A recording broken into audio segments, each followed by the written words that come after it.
যারা বদকার, এই সমস্ত বদকার ব্যক্তির মৃত্যুর সময় যখন চলে আসবে, আল্লাহ পাক রব্বুল আলামিন যখন আজরাইল আলাইহিস সালামকে হুকুম করবেন, দেরি করো না, চলে যাও, অমুক গ্রামের অমুকের পুত্রকে নিয়ে আসো, সময় হয়ে গেছে, দেরি করা যাবে না।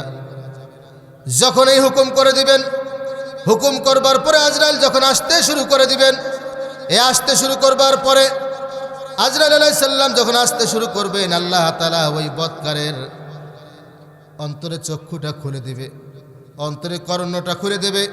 অন্তরে চক্ষু আর কর্ণ খুলে যাওয়ার কারণে ওই বদকার দেখতে পাবে যে আসমান থেকে আজরাইল আলাইহিস সালাম জাহান্নাম থেকে 500 ফেরেশতাকে সাথে নিয়েছে, আর জাহান্নামের একটা আগুনের চট সাথে নিয়েছে।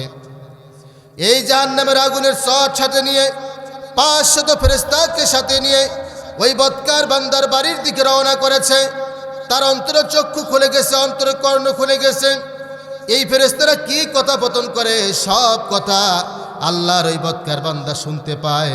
সে যখন সব কথা শুনতে পায়, সে শুনতে পাচ্ছে যে আল্লাহর ফেরেশতারা বলতে আছে, হে বদকার, তুমি এমন মানুষ ছিলে, দুনিয়ায় কি তোমার সামনে কেউ কখনো কোরআন তেলাওয়াত করেনি? কেউ কি তোমাকে কখনো কোরআনের দাওয়াত দেয়নি? কেউ কি কখনো তোমাকে নামাজের দাওয়াত দেয়নি?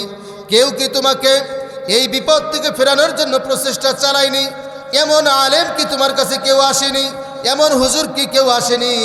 তুমি কি কোনোদিন জুমার নামাজে যাওনি? যে জুমার নামাজে হুজুররা মসজিদের মেম্বার থেকে বদকার মানুষগুলোকে ভালো করবার জন্য প্রচেষ্টা চালায়, তুমি কি কখনো জুমার নামাজ পড়তেও যাওনি? বদকার বান্দা এই কথাগুলো শুনতেছেন, আর আল্লাহ পাক রব্বুল আলামিন ওই বদকার বান্দাকে দেখাই দিচ্ছেন কবরটা তার কেমন হবে, মৃত্যুর পরে তার জীবনটা কেমন হবে। আল্লাহ তাআলা তার অন্তরে চক্ষু খুলে দেওয়ার কারণে সে দেখতে পাবে তার জন্য যে কবরটা খোঁড়া হচ্ছে, কবরটা একটা আগুনের গর্তে পরিণত হয়ে গেছে। সে দেখতে পাচ্ছে বড় বড় সাপ বিচ্ছুগুলো তার জন্য অপেক্ষা করছে, বড় বড় সাপ বিচ্ছুগুলো তার জন্য অপেক্ষা করছে। সে দেখবে আর ভয় পাবে, আর বলতে থাকবে, আমাকে তোমরা ওখানে নিয়ে যেও না। বারবার চিল্লাইতে থাকবে, বারবার চিল্লাইতে থাকবে। আল্লাহর ফেরেশতারা যখন তার ঘরের ভিতরে প্রবেশ করবে, প্রচণ্ড পিপাসা পাবে। এই প্রচণ্ড পিপাসা পাওয়ার পরে সে পানি খাইতে চাবে।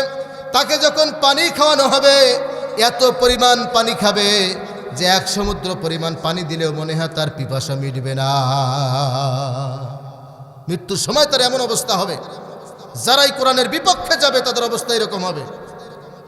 আল্লাহর ফেরেশতারা তার বাড়িতে যখন প্রবেশ করবে, পানির পিপাসা লেগে যাবে। শুধু তাই নয়, সে এমন জোরে জোরে আওয়াজ দিতে থাকবে, এই আওয়াজ তার এই গলার ভিতরে থাকবে, গলার থেকে বাহিরে আসবে না। তার সন্তানদেরকে ডাকবে, তার ভাইদেরকে ডাকবে, পাড়াপড়শি আত্মীয় স্বজনকে ডাকবে, এমন জোরে আওয়াজ দিয়ে ডাকবে, কেউ তার কথা শুনতে পাবে না। বারবার ডাকতে থাকবে, কিন্তু আজরাইল আলাইহিস সালাম দেরি করবেন না। আজরাইল আলাইহিস সালাম তার পায়ের বৃদ্ধাঙ্গুলের মধ্যে পিঠন শুরু করবে, তার রুহটাকে বেঁধে। তার রুহটাকে পায়ের বৃদ্ধাঙ্গুলিতে পিঠানো হবে, এরপরে পায়ের গিরা, এরপরে পায়ের হাঁটু পর্যন্ত, এরপরে কোমর, এরপরে বুক, এরপরে গলা পর্যন্ত পিঠাইতে পিঠাইতে রুহটাকে এই জায়গায় নিয়ে আসা হবে। রুহটা বারবার ছটফট করে পালাইতে চাবে, হাতে লুকাবে, পায়ে লুকাবে, পেটে লুকাবে, বিভিন্ন জায়গায় লুকানোর চেষ্টা করবে, কিন্তু রুহটা আর পালানোর জায়গা খুঁজে পাবে না। যখন পিঠাইতে পিঠাইতে গলা পর্যন্ত চলে আসবে, এই গলা পর্যন্ত আসার পরে আজরাইল আলাইহিস সালাতু ওয়াস সালাম সে আজ জাহান্নাম থেকে যে আগুনের চটটা নিয়ে আসছে, এই চটটা ওই বান্দার মুখের সামনে ধরবে আর বলতে থাকবে, ইয়া আইয়াতুহান নাফসুল মুতমাইন্নাহ ইরজিই ইলা রাব্বিকি রাদিয়াতাম মারদিয়া। আজরাইল আলাইহিস সালাম বলতে থাকবে, বের হয়ে আসো, বের হয়ে আসো। বের হতে চাবে না, জোর করে তাকে বের করে নিয়ে আসা হবে, জোর করে বের করে ওই আগুনের চটের মধ্যে পেঁচানো হবে। দেখবেন যারা বদকার হয় তাদের যদি নাক দিয়ে রুহু বের হয়, তার নাকের ফুটাটা অনেক বড় হয়ে থাকে, নাক দিয়ে অনবরত রক্ত বের হতে থাকে। চোখ দিয়ে যদি বের হয়ে যায়, চোখটা বড় হয়ে থাকে, চোখটা ফুলে থাকে, হাজারো চেষ্টা করলেও চোখটা বন্ধ করা যায় না।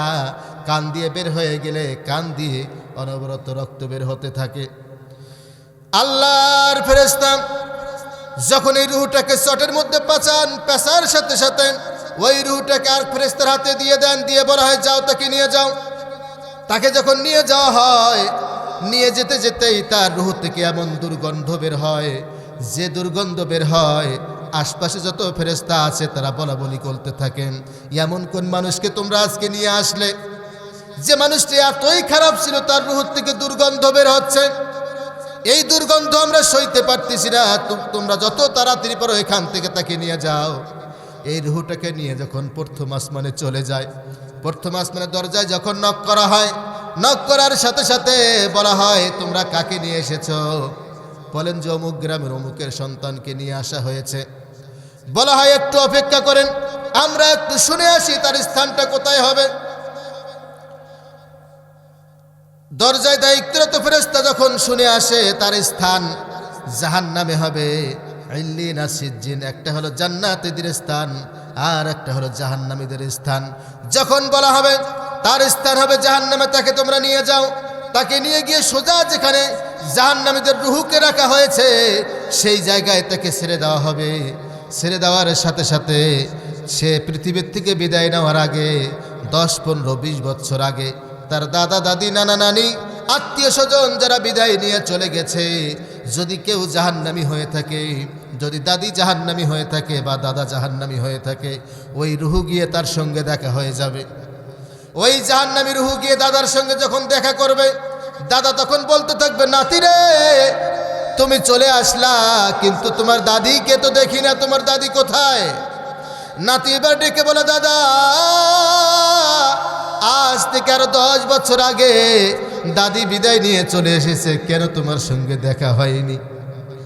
দাদা ডেকে বলে নাতি রে দুনিয়ায় থাকা অবস্থায় তোমার দাদি আমাকে নিষেধ করতো মানুষের আইল ঠেলো না, মানুষকে কষ্ট দিও না, মানুষকে গালি দিও না, নামাজ পড়ো, রোজা রাখো, মানুষের সেবা যত্ন করো, কোরআন হাদিস মোতাবেক চলো। আমাকে কত নসিহত করতো কিন্তু আমি শুনতাম না।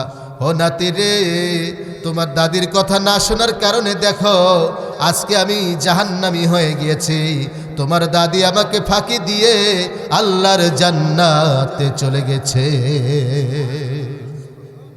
দেখা হয়ে যাবে, দাদা নাতি কথোপকথন করবে, দাদা নাতি দাদির খোঁজ করবে।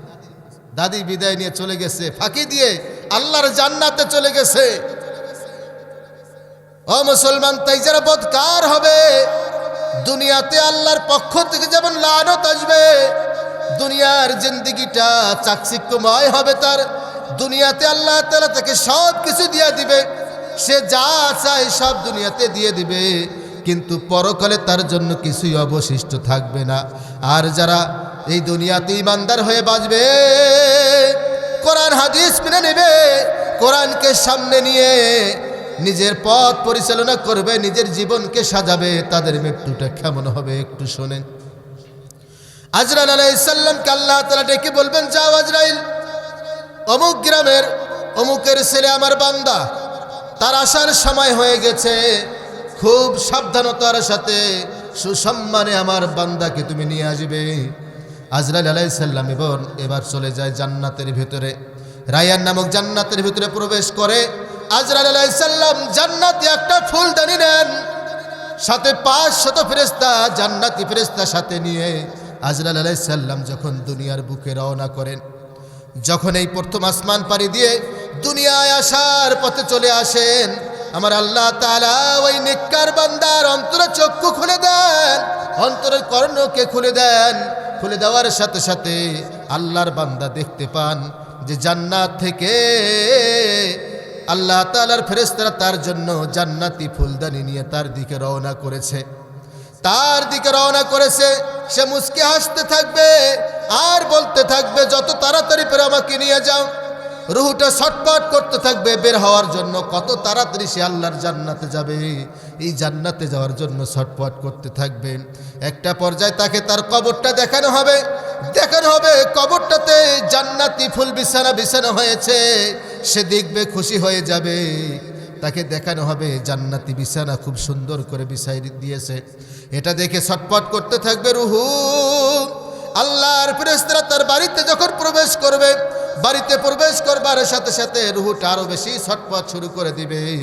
তখন আজরাইল আলাইহিস সালাম বলতে থাকবেন, ওগো আল্লাহর বান্দা শান্ত হও, ইয়া আইয়াতুহান নাফসুল মুতমাইন্না ইরজিই ইলা রাব্বিকি রাদিয়াতাম মারদিয়া ফাদখুলি ফি ইবাদি ওয়াদখুলি জান্নাতি। গোটা জীবন আল্লাহর পথে ব্যয় করেছেন, গোটা জীবন আল্লাহর রাজ কায়েমের জন্য সময় ব্যয় করেছো, আল্লাহর আইন প্রতিষ্ঠায় সময় দিয়েছো, গোটা জীবন তা আল্লাহর জন্য বিলিয়ে দিয়েছো। ওগো আল্লাহর বান্দা খুশি হয়ে যাও, চলো তোমার সেই রবের দিকে, যে রবের জন্য সময় ব্যয় করেছো, জীবনটা শেষ করেছো, যে রবের জন্য কোরআনের ময়দানে সব সময় অবিচল ছিলে, যে রবকে পাওয়ার জন্য কোরআনের ময়দানে জীবন দিতে দ্বিধা করনি, রক্ত দিতে দ্বিধা করনি। চলো সেই রবের দিকে, সেই রব আমাকে পাঠিয়ে দিয়েছেন। এবার আজরাইল আলাইহিস সালাম জান্নাতের ফুলদানিখানা আল্লাহর বান্দার মুখের সামনে ধরবেন। আস্তে করে রুহুটা বের হয়ে ফুলদানির মধ্যে যখন প্রবেশ করবে, প্রবেশ করার সাথে সাথে আল্লাহর ফেরেশতারা ওই ফুলদানির মধ্যে পেঁচাইয়া রুহুটাকে নিয়ে যখন প্রথম আসমানের দিকে রওনা করবেন, ওই রুহ থেকে এমন সুগন্ধি বের হবে, প্রতিমধ্যে যত ফেরেশতার সঙ্গে সাক্ষাৎ হয়ে যাবে, ফেরেশতারা বলতে থাকবে, তোমরা কাকে নিয়ে এসেছো? আল্লাহর ফেরেশতারা বলতে থাকবেন, অমুক গ্রামের অমুকের সন্তানকে আমরা নিয়ে আসছি। বলবেন যে এই লোকটা এতই ভালো ছিল, এমন আল্লাহওয়ালা ছিল যে তার রুহ থেকে এত সুন্দর সুঘ্রাণ বের হচ্ছে, একটু অপেক্ষা করো, তার সুঘ্রাণে আমরা বিমোহিত হয়ে যাচ্ছি, একটু অপেক্ষা করো। কিন্তু আল্লাহর ফেরেশতারা সময় দিবে না, চলে যাবেন প্রথম আসমানের দিকে। প্রথম আসমানের দরজায় যাওয়ার সাথে সাথে প্রশ্ন করা হবে, তোমরা কাকে নিয়ে এসেছো? বলবেন অমুক গ্রামের অমুকের সন্তানকে নিয়ে এসেছি। বলবেন তাকে কি নিয়ে আসার জন্য বলা হয়েছে? বলবেন হ্যাঁ। তাহলে একটু অপেক্ষা করেন, আমরা শুনে আসি তার স্থানটা কোথায় হবে। ইল্লিনে হবে না সিজ্জিনে হবে, জান্নাতে হবে না জাহান্নামে হবে। ফেরেশতা যখন চলে গেল, শুনে আসলো, শুনে আসার পরে বলা হলো এই বান্দার স্থান হবে জান্নাতীদের রুহু যেখানে রাখা হয়েছে সেখানে নিয়ে যাওয়া হোক। এই জান্নাতীদের রুহুদের মধ্যে যখন ছেড়ে দেওয়া হবে, ছেড়ে দেওয়ার সাথে সাথে দেখা হয়ে যাবে দাদির সঙ্গে। দাদি বলবে, ও নাতিরে তুমি চলে আসলা, কিন্তু তোমার দাদা কোথায়?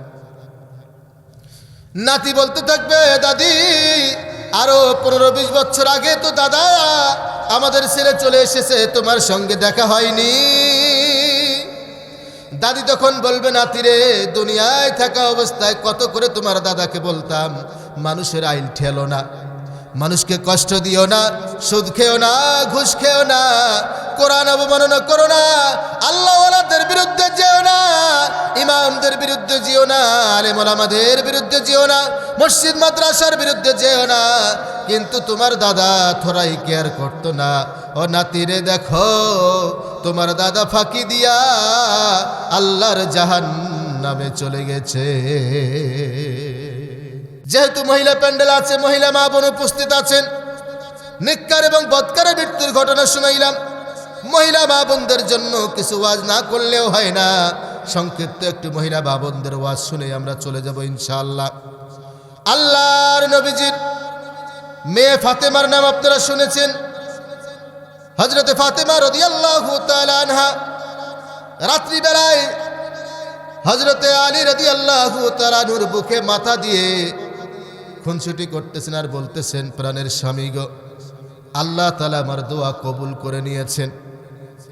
হযরতে আলী ডাক দিয়ে বলেন, ও প্রাণের বিবি ফাতেমা, আল্লাহ তাআলা যদি দোয়া কবুল করে তাহলে তো মানুষ খুশি হয়, কিন্তু তোমার চোখে পানি দেখা যায় কেন? বললেন যে আমি আল্লাহর কাছে দোয়া করেছি, সারা জীবন পর্দা করেছি, আমার মৃত্যুটাও যেন পর্দার সহিত হয়, এই দোয়া আমি আল্লাহ রাব্বুল আলামিনের কাছে করেছি।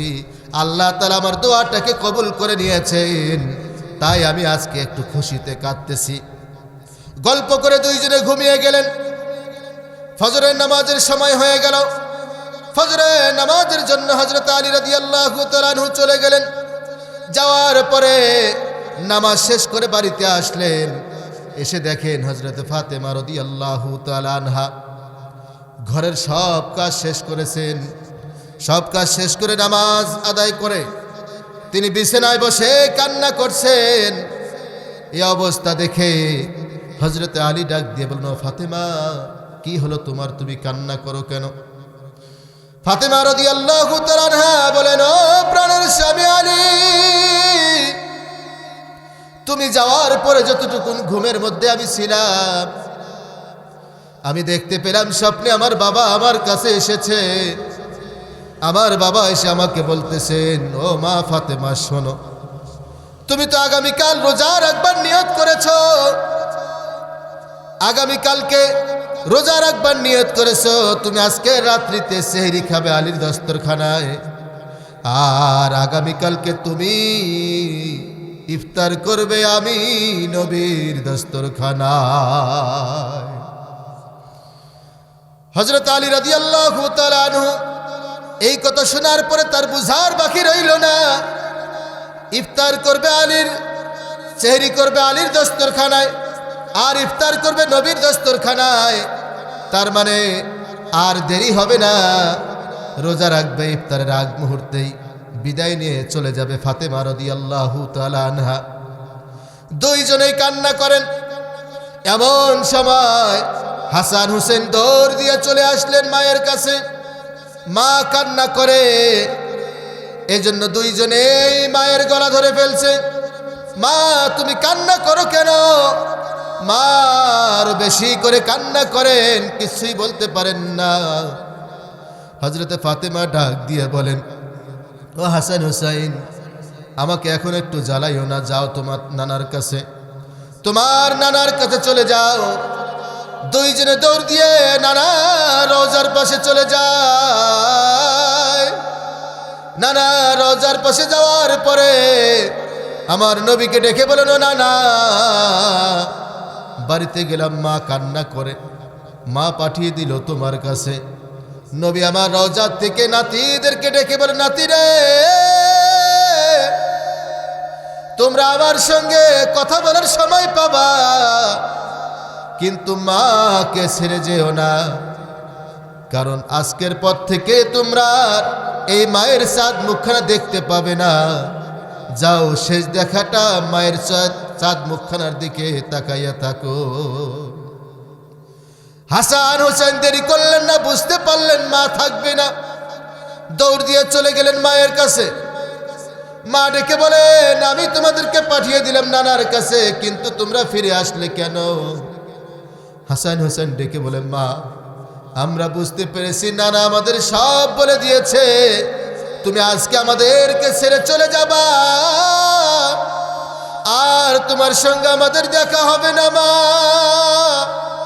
ও মা, একটু তোমার চাঁদ মুখখানার দিকে তাকায় থাকতে দাও, মা আমাদের সরাই দিও না। দুই সন্তানকে বুকে নিয়ে কান্না করে আর আলী রাদিয়াল্লাহু তাআলা আনহুকে ডেকে বলে, ও প্রাণের স্বামী আলী, তুমি আমাকে মাফ করে দিও, যতদিন তোমার সঙ্গে সংসার করেছি হয়তো অনেক বেয়াদবি করেছি, তুমি আমাকে ক্ষমা করে দিও। কিয়ামতের ময়দানে আমাকে আসামির কাঠগড়ায় দাঁড় করাইও না।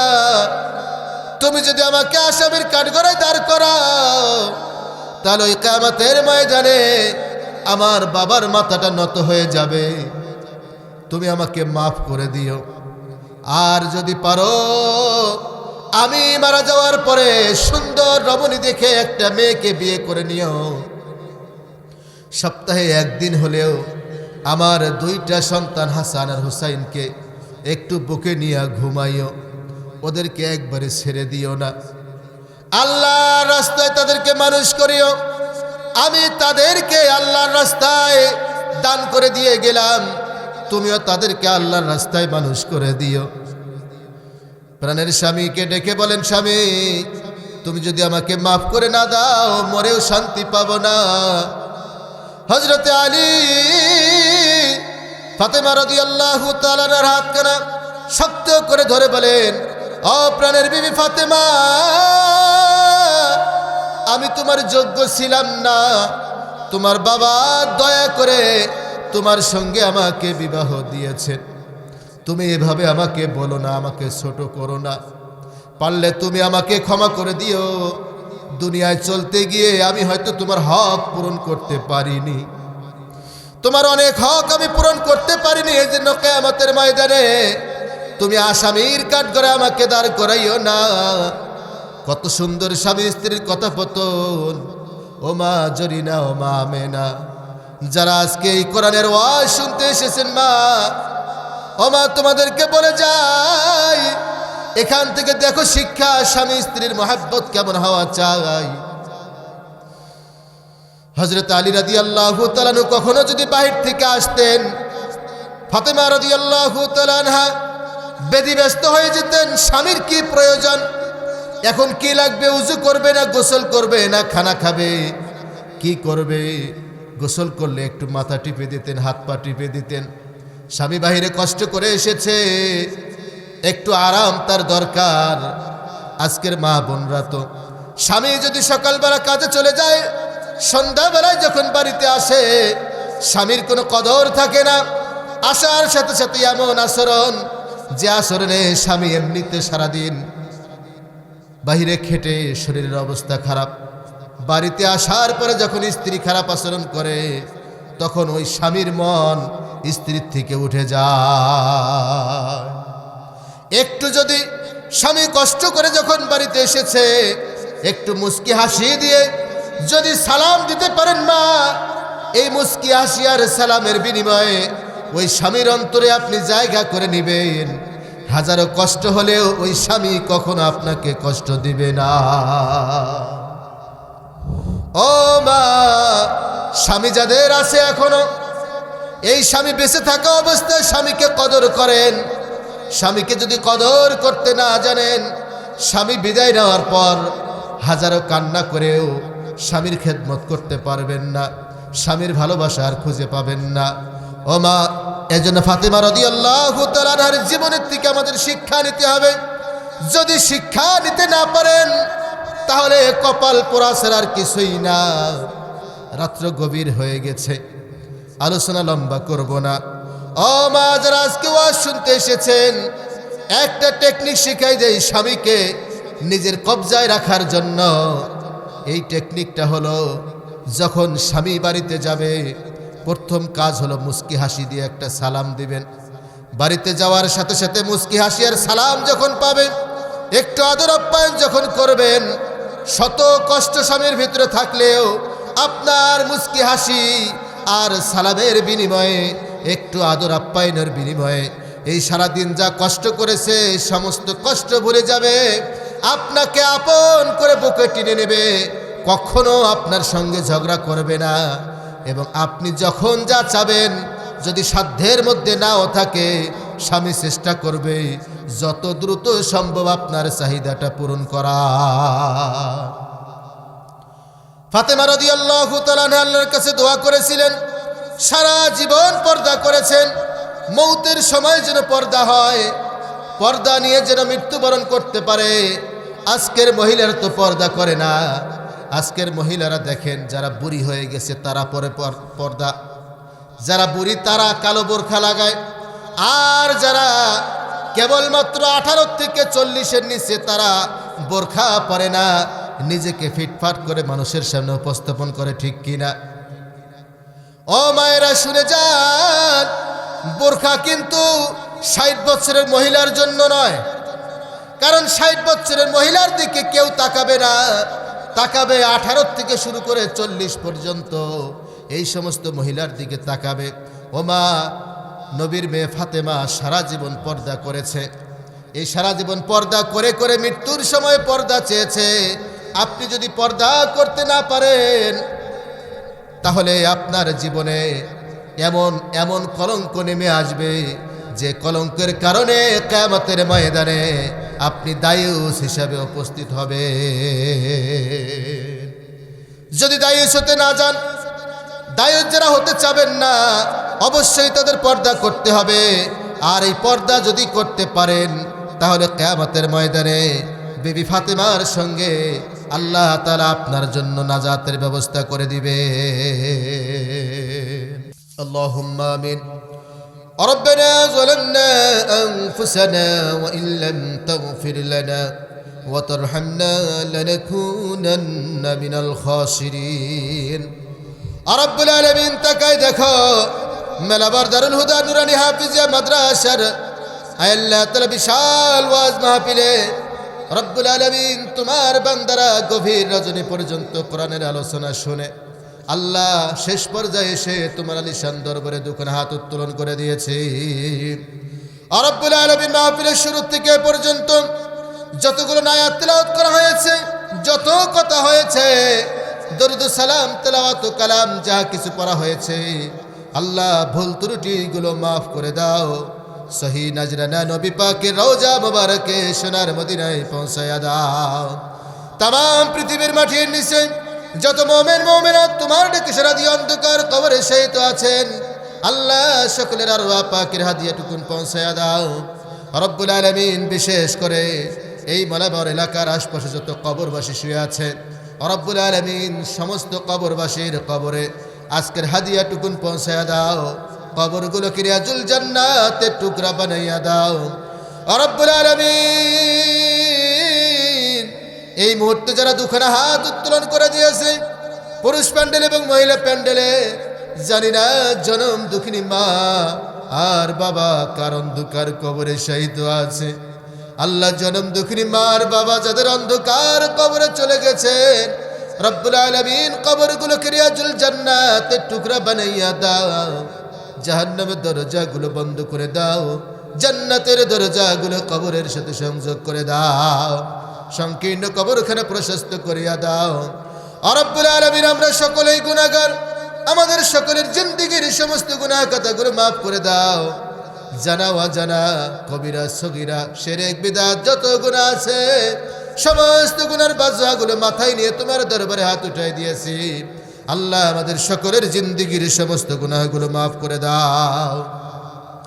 রব্বুল আলামিন আজকের মাহফিলে যিনি প্রধান মেহমান হিসেবে উপস্থিত ছিলেন, বিশেষ মেহমান, প্রধান অতিথি, বিশেষ অতিথি, বরণ্য অতিথি সহ আল্লাহ তাআলা পৃষ্ঠপোষক, পোস্টার সৌজন্য যারা ছিলেন, আল্লাহ তাআলা যারা উপস্থিত হয়েছেন, আল্লাহ সকলকে তুমি মাফ করে দাও, সকলকে কোরআনের জন্য কবুল আর মঞ্জুর করে নাও।